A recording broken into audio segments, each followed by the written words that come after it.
السلام علیکم ورحمۃ اللہ وبرکاتہ۔ پیارے دوستوں، قربانی کے تعلق سے ایک بہت ہی اہم ویڈیو لے کر حاضر ہوا ہوں، لہٰذا عید الاضحیٰ سے پہلے یہ ویڈیو ہر مسلمان کو دیکھنا بہت ہی زیادہ ضروری ہے۔ دوستوں، آخر قربانی ہے کیا؟ آئیے جانتے ہیں اس بیان کے ذریعے۔ لہٰذا آپ تمام حضرات سے گزارش ہے کہ اس ویڈیو کو لائک کر کے صدقہ جاریہ سمجھ کر آگے بھی شیئر کر دیں۔ حج مبارک بہت ساری یادوں کا ایک مجموعہ ہے اور امت کو یہ یادیں ٹرانسفر کرتے رہنا چاہیے، منتقل کرتے رہنا چاہیے۔ لوگ یہ سمجھتے ہوں گے کہ ہر عید، بقرعید پر، عید الاضحیٰ پر یہی ابراہیم و اسماعیل علیہ السلام کے قصے اور ان کے واقعات کیوں سنائے جاتے ہیں؟ میں کہتا ہوں مسلمانوں پر یہ واقعات سنانا واجب ہے، اخلاقی واجب ہے۔ اس کی وجہ یہی ہے کہ وہ اپنی آنے والی نسلوں کو یہ یادیں تازہ کرتے رہیں اور ان تک یہ تمام روایات اور سنتیں نقل کرتے رہیں۔ ہمارے دین کا سب سے بڑا خاصہ یہی ہے کہ یہ تواتر سے چلا ہے۔ ہمارا دین جو ہے سینہ بسینہ اور سلسلہ بسلسلہ چلتا ہوا آیا ہے۔ اس لیے ہم سب کو چاہیے کہ ان ایام میں اپنے اولاد کو، اپنی نسلوں کو ان کی یادیں بتائیں اور یہ تمام واقعات بتائیں کہ کیا ہوئے تھے۔ میں تفصیل میں نہ جاتے ہوئے آج کے دن کا ایک عظیم پیغام آپ سب تک پیش کرنا چاہوں گا۔ بقرعید میں ویسے تو تفصیلی جو واقعہ ہے وہ یوں ہے، اس کا میں اجمال بتا کر کے اپنا میسج دینا چاہتا ہوں۔ سیدنا ابراہیم خلیل اللہ علیہ الصلوۃ والتسلیم اللہ تعالیٰ کے ایک نبی ہیں، برگزیدہ پیغمبر، ایسے جلیل القدر نبی کہ انبیاء کرام علیہ السلام 1,24,000 کم و بیش نبیوں میں حضور اکرم صلی اللہ تعالیٰ علیہ وسلم کے بعد جو سب سے بڑا مرتبہ ہے وہ حضرت ابراہیم علیہ السلام کا ہے۔ حضور صلی اللہ علیہ وسلم کے بعد جو سب سے بڑا مقام ہے وہ حضرت ابراہیم علیہ السلام کا۔ سیدنا ابراہیم علیہ الصلوۃ والتسلیم کی اولاد نہیں تھی۔ آپ نے تقریباً 90 سال عمر پائی اس وقت تک، بلکہ آپ کی عمر اس سے بھی زیادہ ہوئی۔ جب آپ کی عمر پاک 90 سال تک ہوئی تب تک کوئی اولاد نہیں تھی۔ آپ کی زوجہ ایک حضرت سارہ ہیں اور دوسری حضرت ہاجرہ ہیں۔ پھر روایات یہ بتاتی ہیں کہ 100 سال کی عمر ہو گئی لیکن حضرت ابراہیم علیہ السلام نے دعا کرنا نہیں چھوڑا تھا۔ یہاں سے یہ پتہ چلتا ہے کہ بندہ مایوس نہ ہو۔ ویسے تو 70 سال 80 سال مرد کے ہو جائیں تو وہ اپنی اولاد ہونے سے مایوس ہو جاتا ہے کہ اب میری عمر نہیں رہ گئی، لیکن وہ خلاق کائنات جسے چاہے عطا کرے۔ جب وہ حضرت مریم کو شوہر کے بغیر ان کو بیٹا دے سکتا ہے اور حضرت صالح علیہ السلام کی پتھر سے اونٹنی پیدا کر سکتا ہے، تو وہ پھر مولا تعالیٰ 90 سال کیا 100 سال کے بعد بھی چاہے تو اولاد عطا کر سکتا ہے۔ دعا کرنا ترک نہ کریں۔ حضرت ابراہیم علیہ السلام کی دعا قرآن پاک میں موجود ہے۔ آپ یہی دعا کرتے تھے، رب ہب لی من الصالحین، اے اللہ مجھے صالح اولاد عطا فرما، صالحین میں سے مجھے نسل عطا فرما۔ حضرت ابراہیم علیہ الصلوۃ والتسلیم کی اس دعا کو قرآن پاک میں بھی آپ تلاوت میں پائیں گے۔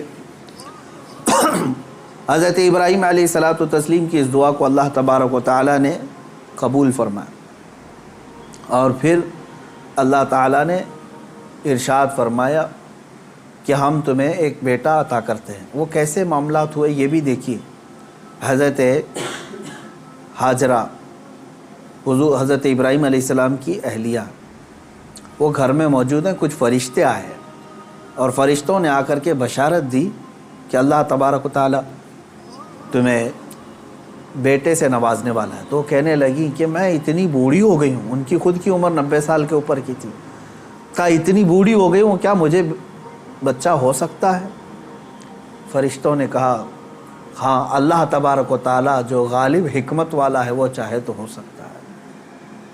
تو پھر اللہ تبارک و تعالیٰ نے یہ بشارت دی اور بڑھاپے میں حضرت ابراہیم علیہ السلام کو بیٹے کی بشارت سے نوازا اور اس کے بعد حضرت اسماعیل علیہ السلام کی ولادت ہوئی۔ چند دنوں کے بعد، چند سالوں کے بعد حضرت سارہ سے حضرت ابراہیم علیہ السلام کو دوسرے بیٹے بھی ہوئے، حضرت اسحاق علیہ السلام، یعنی اسی عمر میں۔ اور یہ وہ لوگ ہیں، یہ 2 بیٹے ایسی عمر میں ہوئے۔ اب یہاں بتاتا ہوں میں آپ کو صبر کا اور استقامت کا پھل کتنا عظیم ہوتا ہے۔ 100 سال تک ابراہیم علیہ السلام صبر کرتے رہے اولاد کو، اور اس کے بعد اللہ نے اولاد دیا، 2 بیٹے دیے، ایک اسماعیل علیہ السلام اور دوسرے اسحاق علیہ السلام۔ ان دونوں نبیوں کے بارے میں اگر میں آپ کو بتاؤں، اسحاق علیہ السلام وہ نبی ہیں، حضرت ابراہیم علیہ السلام کے وہ بیٹے ہیں جن کو اللہ نے نبی بھی بنایا، اور ان کی نسل میں 30,000 سے زیادہ نبی پیدا کیے تقریباً۔ بنی اسرائیل پوری نسل جو ہے وہ اسحاق علیہ السلام کی نسل ہے۔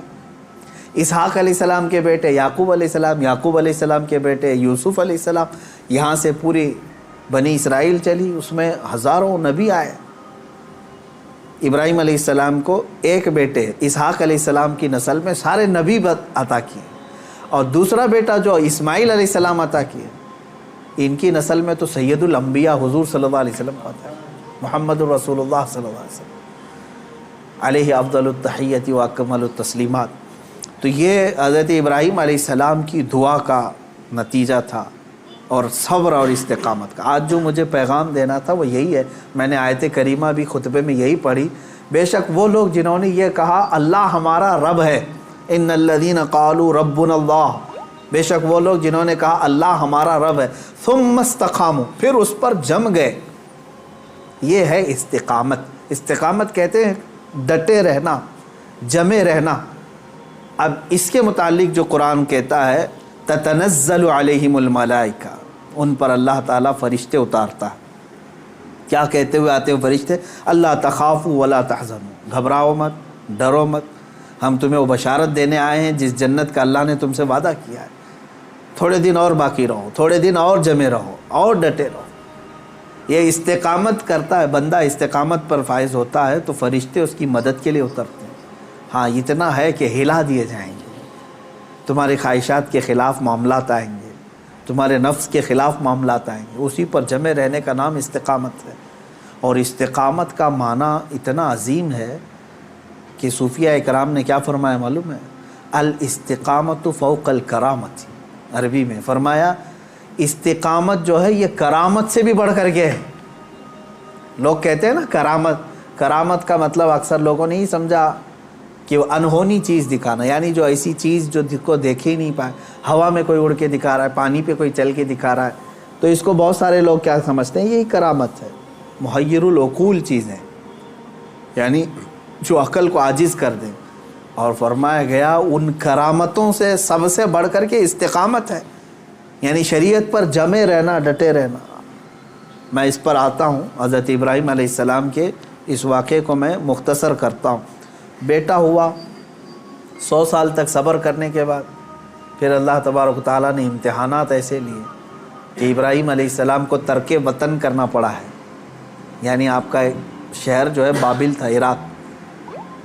واقعہ تفصیل سے آپ کو پھر کبھی، وہاں آپ کو ہجرت کرنا پڑا، وہاں سے وطن چھوڑ دیا آپ نے، آپ کو جان کی بازی بھی لگانی پڑی، آگ میں آپ کو ڈالا گیا ہے، جان کے ساتھ بھی آپ کا امتحان ہوا، اس میں بھی آپ استقامت پر تھے۔ جب آپ کو نمرود آگ میں پھینک رہا تھا، جبرائیل علیہ السلام آئے اس وقت اور پوچھنے لگے الک حاجت یا خلیل اللہ، اے اللہ کے خلیل کوئی حاجت ہو تو بتائیں۔ تو حضرت ابراہیم علیہ السلام آگ میں پھینکے جا رہے ہیں، اس وقت بھی کیا کہتے ہیں؟ ہاں ہے حاجت لیکن اللہ سے ہے، میرا مولا میرے ساتھ ہے۔ یہ استقامت اور توکل کا اعلیٰ درجہ۔ تیسرا جو ہوا آپ کے ساتھ وہ اولاد۔ اور آپ کو یہ بھی میں بتا دوں کہ اب اولاد دیا اللہ تعالیٰ نے، پھر حکم یہ فرمایا، خواب میں حضرت ابراہیم علیہ السلام کو یہ کہا گیا کہ آپ اپنے بیٹے کی قربانی دیں اللہ کی بارگاہ۔ لیکن ابراہیم علیہ السلام نے خواب میں دیکھا تو اس کے بدلے میں آپ نے جانتے ہیں تقریباً آپ نے 100 اونٹوں کو ذبح کر دیا، اونٹ ذبح کیے۔ شاید اس خواب کی تعبیر یہ ہو۔ دوسرے دن پھر خواب وہی آیا، پھر آپ نے ذبح کیے۔ تیسرے دن پھر خواب آیا، تب آپ نے یقین کے ساتھ یہ فرمایا کہ مجھے میرے بیٹے اسماعیل کی ہی قربانی کا حکم دیا جا رہا ہے۔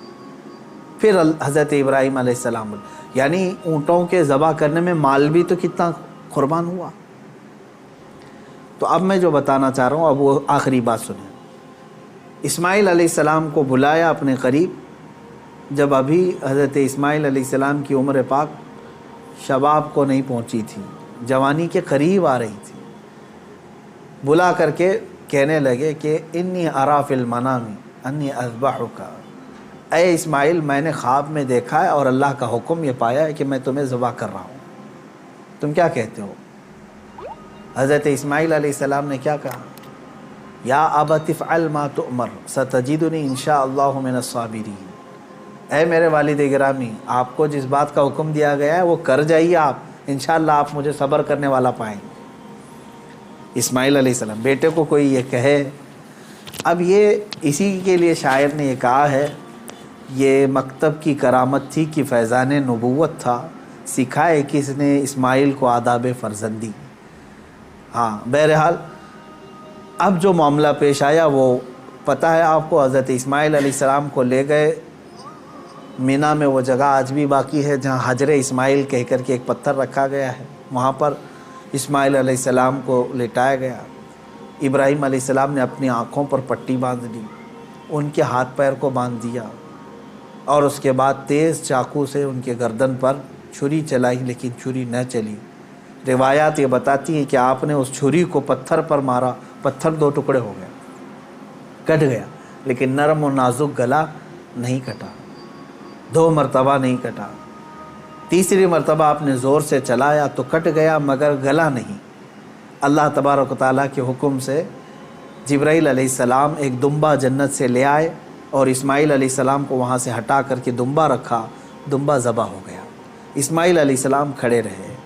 ابراہیم علیہ السلام جب ذبح کر چکے تو اپنی آنکھوں سے پٹی ہٹا کر کے آپ اللہ کا شکر ادا کر رہے تھے کہ اے مولا تیرا جو حکم تھا وہ میں نے مکمل کر دیا۔ تو جب آپ نے پٹی ہٹا کر کے دیکھی تو بکرا ذبح ہے اور اسماعیل علیہ السلام سلامت ہے، تو رب تبارک و تعالیٰ نے یوں ارشاد فرمایا، قد صدقت الرؤیا یا ابراہیم، اے ابراہیم تو نے ہمارے بتائے ہوئے خواب کو سچ کر دکھایا۔ وَنَادَيْنَاهُ بِذِبْحٍ عَظِيمٍ، ہم نے اسماعیل کو ذبح عظیم کے نام سے پکارا۔ اللہ تعالیٰ نے فرمایا، اللہ تبارک و تعالیٰ یہ امتحان لے رہا تھا، یہ انبیاء اکرام علیہم الصلاۃ والتسلیم کے ساتھ ہے، ایسا نہیں ہے کہ سارے لوگ یہ کر پائیں گے، وہ اس درجے کے ایمان والے تھے، ان کو اسی انداز سے امتحان لیا گیا۔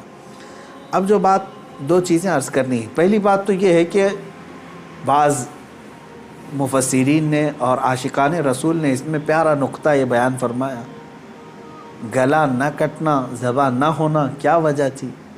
تو فرمایا گیا اس لیے کہ اسماعیل علیہ السلام کی پیشانی میں نور محمدی تھا، حضور اکرم صلی اللہ تعالیٰ علیہ وسلم کا نور پاک تھا، انہی کی نسل میں حضور تشریف لائے، ابھی دنیا میں نور محمدی کو آنا تھا۔ اب بعض مفسرین اس بات پر ہی نہیں رکتے بلکہ ان تمام چیزوں کو اوپر تک لے جاتے ہیں۔ ابراہیم علیہ السلام کو آگ نے نہیں جلایا، وہاں پہ بھی نور محمدی ان کے پیشانی میں تھا۔ نوح علیہ السلام کی کشتی غرق نہیں ہوئی اس لیے کہ نوح علیہ السلام کی پیشانی میں بھی نور محمدی تھا۔ بہرحال دوسری بات میں جو بتانا چاہ رہا ہوں وہ 4 چیزیں تھیں، ابراہیم علیہ السلام کا وطن سے ہجرت کرنا، ان کا آگ میں ڈالا جانا، اور ان کا جانوروں کو ذبح کرنا، پھر چوتھے نمبر پر اولاد۔ کوئی بھی انسان اپنی زندگی میں 4 چیزوں سے بے انتہا محبت کرتا ہے، 4 چیزیں اس کی بہت محبوب ہوتی ہیں۔ پہلی چیز اس کا وطن، جہاں پر پیدا ہوا، جہاں رہ رہا ہے، اس سے وہ محبت کرتا ہے۔ دوسری چیز وہ اپنے مال سے محبت کرتا ہے۔ تیسری چیز وہ اپنی اولاد سے محبت کرتا ہے۔ چوتھی چیز وہ اپنی جان سے محبت کرتا ہے۔ اور امتحان انہی چیزوں سے ہوتا ہے جس سے محبت کیا جاتا ہے، ایسی دوسری چیزوں سے نہیں امتحان لیا جاتا۔ آپ کو جو چیز ناپسند ہے میں کہوں وہ دے دو، وہ فوراً اٹھا کے دے دیں گے، جیسے گھر میں رکھا ہوا کچرا اٹھا کر کے فقیروں کو دے دیتے ہیں۔ ہاں امتحان تو اس وقت ہوگا جو اپنے مزے کی اور پسندیدہ چیز آپ بنا رہے تھے اور پھر آپ کو کہا گیا اس میں سے دے دو، تب مشکل ہو جاتا ہے۔ ہاں جو دے دیا اور پھر وہ امتحان میں کامیاب ہوا، اپنی پسندیدہ چیز۔ ابراہیم علیہ السلام سے جو امتحانات لیے گئے وہ 4 محبوب چیزوں سے امتحان لیے گئے، اور اب 4 امتحانات میں ثابت قدم رہے۔ آپ نے وطن بھی ترک کیا، جان بھی جوکھم میں ڈالی، اولاد بھی اور اپنا مال بھی، پھر اللہ تبارک و تعالیٰ نے اس عظیم مقام پر آپ کو فائز فرمایا جو حضرت ابراہیم علیہ السلام کو آج بھی کیا لقب ہے معلوم؟ ابو الانبیاء کہا جاتا ہے۔ ابو الانبیاء یعنی نبیوں کے باپ ہیں۔ اب عزیزان گرامی، ان واقعات میں میرے سنانے کا مقصد یہ تھا کہ ہمارے بچوں تک یہ واقعہ پہنچ جائے تفصیل سے، پھر آپ اپنے گھروں میں اپنی اولاد کو سنائیں ضرور۔ لیکن اس پورے واقعے سے ایک جو جذبہ ملتا ہے وہ ہے استقامت کا۔ یہی میرا میسج ہے آج کا، یہی میں پیغام دینا چاہتا ہوں۔